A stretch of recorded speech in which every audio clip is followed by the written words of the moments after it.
Don't just live for tomorrow, or just live in yesterday. Just be glad for all you have that's in today. Hey everyone, Connie here, and welcome to my blind reaction to Castlevania Season 3, Episodes 3 and 4. Uh, yeah, we're doing 2 episodes this time because it's been a while. 3 weeks, I think. Um, it's just been a while because we've been focusing on other things, and we had the One Piece week and everything, so yeah. But we're getting back to this. We're getting back to it. There's only like, how many episodes? I want to say there's 7, but I'm not 100% on that. Um, and last we left off, it was basically getting a lot of things started.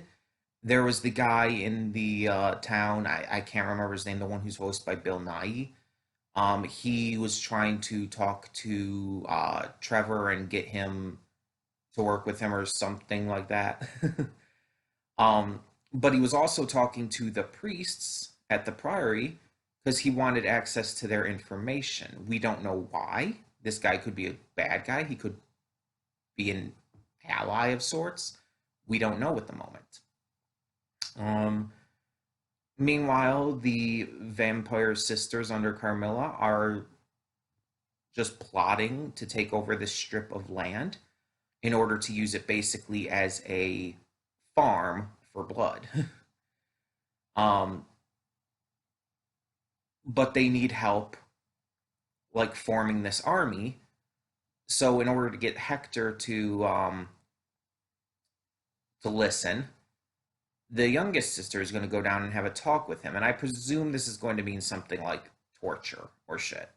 Like she seems like the nice girl trope and everything, like the cutesy nice girl character, but you know that's got to be a front. Like there's got to be a reason she's with these others. So um and then on the other end, the other one, not Hector, but the other Forge Master. I can't remember his name. I can't remember a lot of their names right now.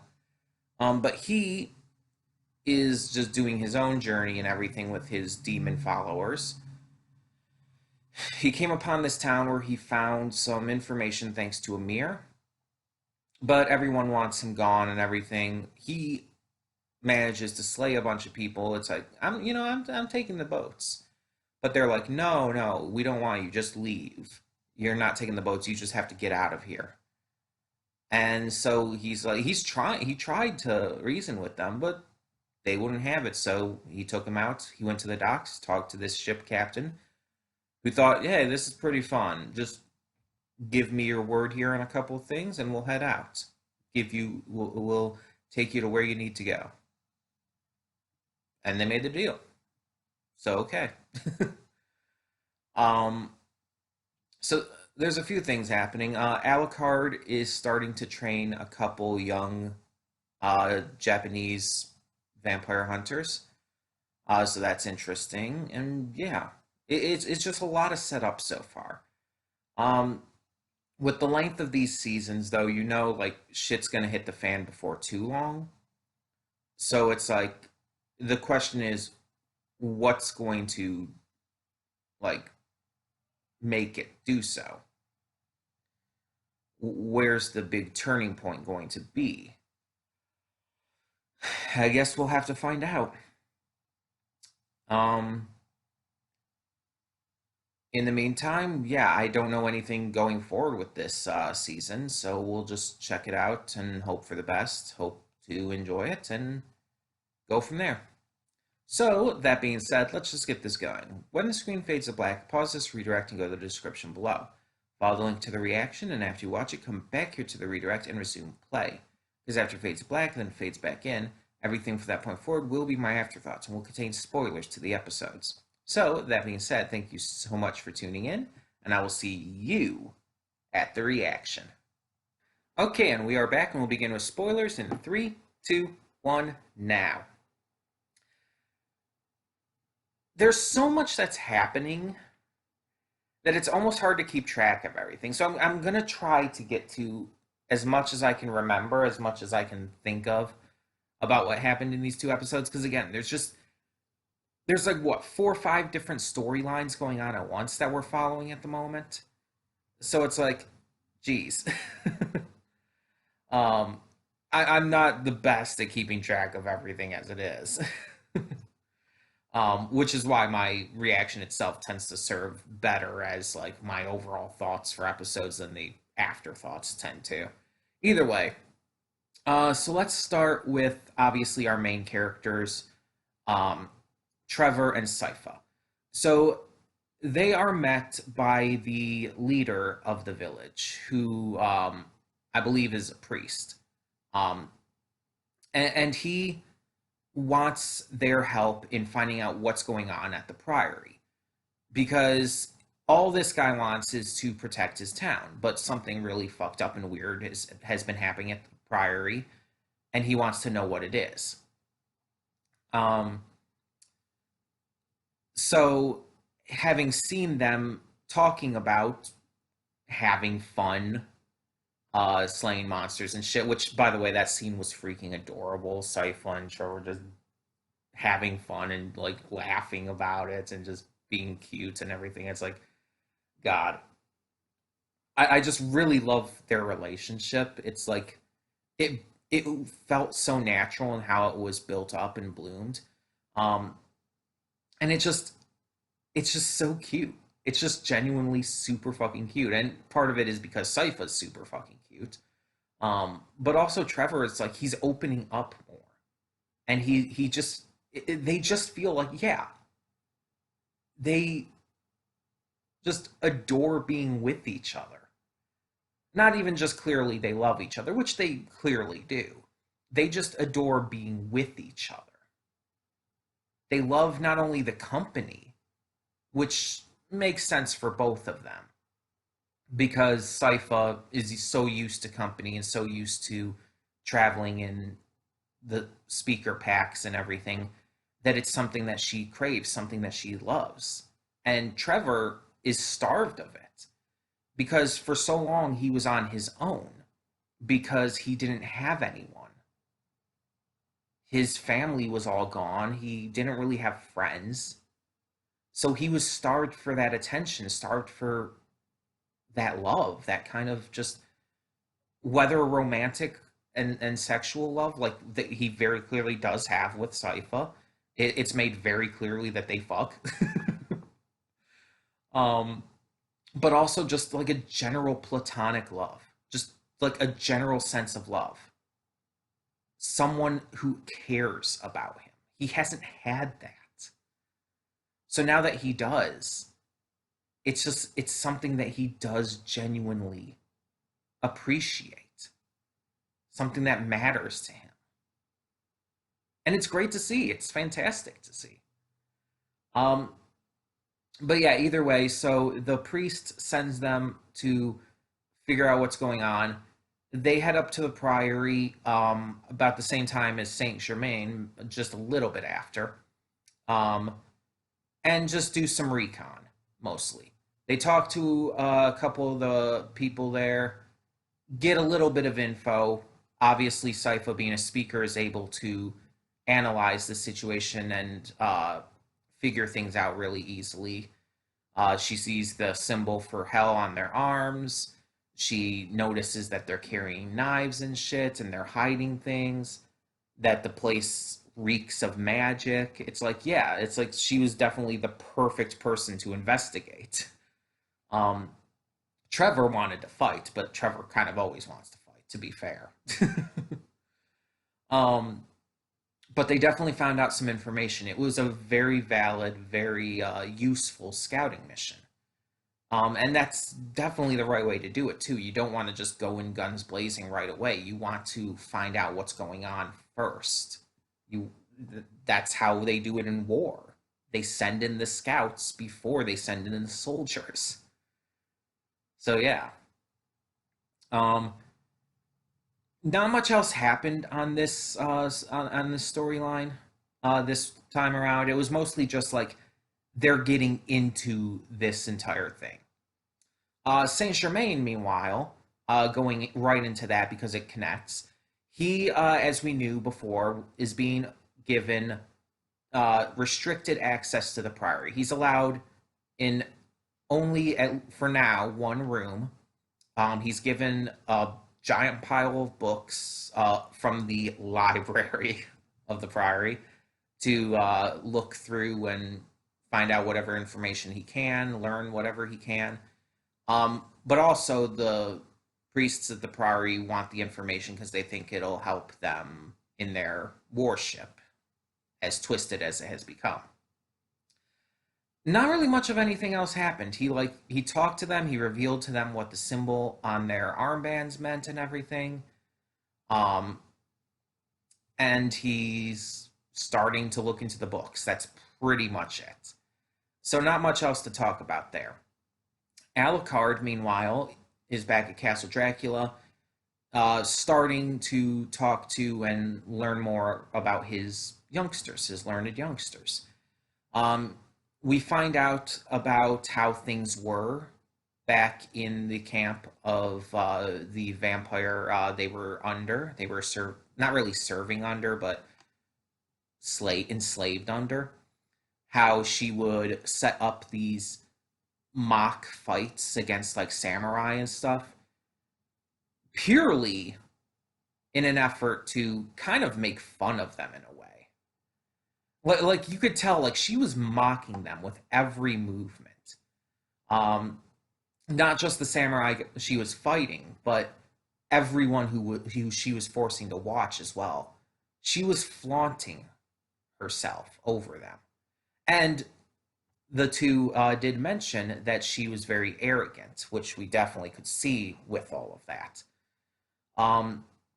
That she wasn't taking it seriously at all. She was so far above him, that above the samurai, that she didn't even feel the need to try. She was toying with him. But when she left to fight for Dracula, which was, as we know, in season 2, that's when this brother and sister duo, I cannot remember their names right now. I'm bad with names, okay? But they took the opportunity, took out everyone in her court, freed all the enslaved humans, and headed out in order to kill her. When they eventually found out she was already dead, they proclaimed to kill the other vampires who would possibly take over her court. So Alucard just brings up the idea, oh, well, I can teach you magic, I can give you some new weapons and stuff like that. Not, again, just like with Trevor and Sypha, not really much actually happens with this storyline. It's continuing to set things up. Which is fine. But then we get to the Carmilla, the sisters storyline. And once again, it just continues to set things up. And that's kind of how this entire season has been so far. These first 4 episodes have all been set up. And if there's only like 7 episodes this season, it's like, that means that we're about to enter what should be, I would think, where the setup starts coming to fruition. Either that, or this entire season is going to be set up for what's coming next season. Which is possible. Either way.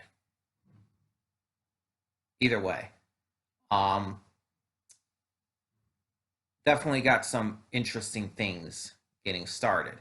And let's talk about the Carmilla and the sisters storyline. So I don't think we even saw Carmilla this one. We just saw the sisters.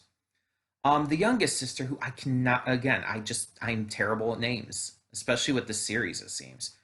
But the youngest sister, so we get to see her sit down and talk to Hector.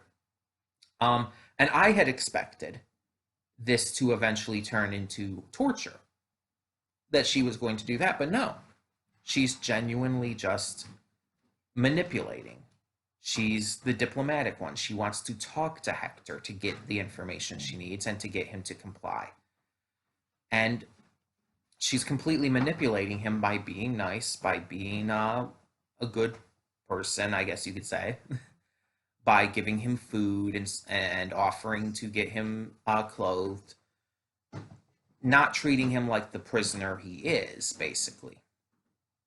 Um, just trying to be nice to him because it's a way to get him to comply. It's manipulation, pure and simple. And so she's doing this and it's working. He's warming up to her. He's talking to her and giving her information. And he's growing attached. So it's clear where this is headed. But I like how they're drawing it out between these different conversations, and we get to see like how it continues to grow, because this way it feels more natural than as if he just suddenly accepted it and started just telling her everything really quickly. We also got to see the other two sisters, Carmilla notwithstanding, obviously, um, and found out something we didn't know, that they're a couple. Like, that, I wouldn't say it came out of nowhere per se, but it just, I don't really think there was anything to imply it before. But then again, what we saw from them before was basically a war meeting, like them discussing what they were going to do for their future plans, Carmilla's schemes or dreams, depends on which of these two sisters you want to listen to. Um, but we find out, yeah, they're a couple, that they fell in love through all of this, and they're actually really fucking cute together. And I mentioned multiple times in the reaction the connection I had in terms of that with Zahir and Plea from season 3, book 3 of The Legend of Korra, because it, like, Zahir and Plea were two members of the Red Lotus. They were definite bad guys, but at the same time, you saw their genuine loving relationship. It made a point of showing you that, because Legend of Korra very much wanted to humanize its villains, unlike honestly Avatar: The Last Airbender, which did not do that as much. A little bit with Azula, a little tiny bit with Azula, none with Ozai, and Zuko was never really a full villain, to be fair. Um, he was never a full flat out villain. He was an antagonist, but yeah, different. Um, Either way, yeah, this show is doing much the same. It's fleshing out the villains by giving them, for lack of a better word, humanity. Despite the fact that they're vampires, despite the fact that they clearly have bad, evil intentions, they're being fleshed out and given character. I mean, Carmilla already had that. We already know what her motivations and reasons are. And now we see the other sisters, and it's like one of them is a pure diplomat who's not, like, desiring to use any kind of brutish force to get what they need. Hell, she's even willing to pay Isaac for his work, which I doubt Carmilla would be up for. I even kind of doubt the other sisters would be up for it. But she's fully willing to pay him and compensate him perfectly for his work. Um, and then we have these other two sisters who are genuinely in love with each other. And when just talking and discussing things and everything can be really fucking cute. And it's wonderful to see that. I love nuanced villains. Like, villains who are evil for the sake of evil. Like, if it's done well, it can be good. I have no issue with sometimes having villains who are just evil. There's nothing wrong with that. Because unfortunately, in real life, there are people who are just bad people, who don't have these big, nuanced reasons for being bad people. They just are. But at the same time, showing the nuance in some of these villains is also important, because there are a lot of shows that'll think like, oh, they're evil. We don't need to develop them much. You just need to know that they're the bad guys. But it's like sometimes it's like you want to see that development. You want to see why they're the bad guys. And this show did it right from the beginning. I mean, with Dracula, like we know why he became the evil count he was. We got that information right off the bat. So yeah, I just really appreciate how they've been doing this with the villains. Um, and it's interesting to see Hector starting to comply, and we'll have to see how that goes. Isaac, meanwhile, has been traveling with the ship, and keeping his word. He didn't attack anyone on board. He was completely peaceful, and he even made friends with the ship captain. Let's be honest. Although he might not necessarily call them friends himself, they were clearly friends by the end of that voyage. They discussed things, and hell, the captain even convinced Isaac to give humanity more chance and to find his own goal separate from Dracula's. And granted, in the end, like when they got ashore and everything, the asshole humans there did kind of make Isaac kind of turn back on his growth, I guess you could say. But hopefully those words continue to ring through him and he is able to at least continue to give chances. But yeah, he has a point when he talks about how humanity is corrupt and rude and just plain shitty. Like, even in real life nowadays, and pretty much throughout the entire history of humanity, that's been the case. But just like the ship captain said, yeah, humanity can be shitty, but they can also be kind. They can also be loving. Humanity is not just one note. And that could possibly be what Isaac's story is going to be about. He's now found two separate humans this season who have shown him a different side of humanity and made him want to give humanity a second chance. I think this could be what his storyline's going to be about, seeing that humanity's not all evil, that humanity's fucked up in some ways, in a lot of ways, and in a lot of cases, but not entirely so. So that's interesting. I'm definitely interested to see where that goes as well. But yeah, just, these two episodes were very good. But I expected as such. It's just been it's been a few weeks since I watched because of just wanting to get to other stuff. Obviously, I want to make sure I get to Digimon every week. We had the One Piece week, and it's just like the other stuff. It's like, it's not necessarily that the other shows I'm reacting to are more important to me. It's not that I'm more invested in them necessarily than this one. It's more so along the lines that this is much more of a serious, dark show than obviously the other ones I'm watching currently. Like Infinity Train is dark, One Piece can get very dark, but neither of them are super serious all the time. And neither of them quite have the same tone as Castlevania. So it's like this is one of those shows where it's not that I necessarily have to be in the right mindset to watch it. That's the wrong way to put it. It's more along the lines that I have to be willing to focus more on the intense nature of it. Because if I just try to go into this otherwise, it probably would bother me a bit and it would get to me and it would disturb me a little bit much. And I can handle that with a lot of things, but there's sometimes where that stuff does bother me. I mean, I've talked about before the anime Blood Sea, I think it is. I think it's Blood Sea and not Blood Plus. I get those two confused all the time. And also, sorry for the darkness. It's just really overcast out there. I guess I could turn on this lights for now, at least.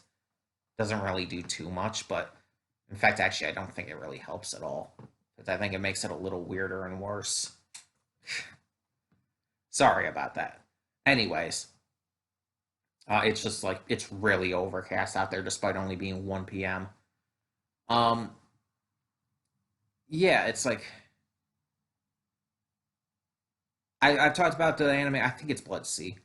Um, but it's like it's well known for having these scenes that are extremely gory and showing like this excessive, horrifying violence. And I've talked about before how I can watch like gore and violence and all of that shit just fine, all well and good. But for some reason, that anime in particular, those scenes in particular, bother me. Like they legitimately make me ill, legitimately make me sick and feel just really nauseous. And I don't even know the full context behind them. Like I've seen the show like once, and I don't even remember if I saw it all the way through. um, and I know little bits and pieces of things here and there, but that's about it. Um, so if I did see it all the way through, I just don't remember much about it. I guess it didn't leave a big impact. But yeah, it's just it disturbs me. It bothers me. I've seen those scenes many times now, and every time I do, I almost want to puke. And in fact, there's been a couple of times where I have gotten physically ill from watching them. The first time I ever saw them, I like was very, very fucking close to throwing up. um, but yeah, seriously though, it's like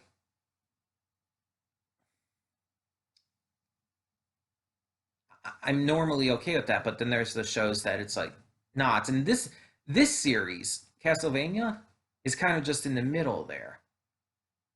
It's not too bad, but at the same time, it's up there. It's definitely not as light and cheery as other anime. And that's the thing. It's dark and it's intense and it's hard to watch sometimes. And geez, it's really getting dark out there. I really do apologize for that. Um, God, I really do apologize. For the lighting of this. But yeah, the point is, sometimes I just have to be in. Sometimes I'm just not in the right mood and mindset and everything. I guess you could put it that way. I don't really want to put it that way, but um, to watch something like this because it's like I don't want to feel down. I don't want to feel depressed. I don't want to feel just upset by things. But if I'm in the right mood, it's like I come away feeling it like I am now. And I'm just like, oh, this is fun. This is exciting. This is interesting. And granted, these episodes also had a lot more of the fun stuff in them because it's kind of a downtime in the series right now. Again, it's just all build up and everything, all moments of like building everything with these different storylines. So it's like, yeah, it's like it's that kind of point in the series where there is more fun and humor and just kind of silly shit going on. But still, it's like I don't know when that's going to change. So, um, we only have a few more episodes left though, so we will continue this obviously. And we're definitely going to go on to the next season whenever it comes. Um, and I can't wait to see what happens because I definitely don't think we're going to have any kind of big confrontation with Carmilla in this season. Um, and I don't think anyone's going to even reunite by the end of this season. Like, I don't think Alucard is going to reunite with Sypha and Trevor.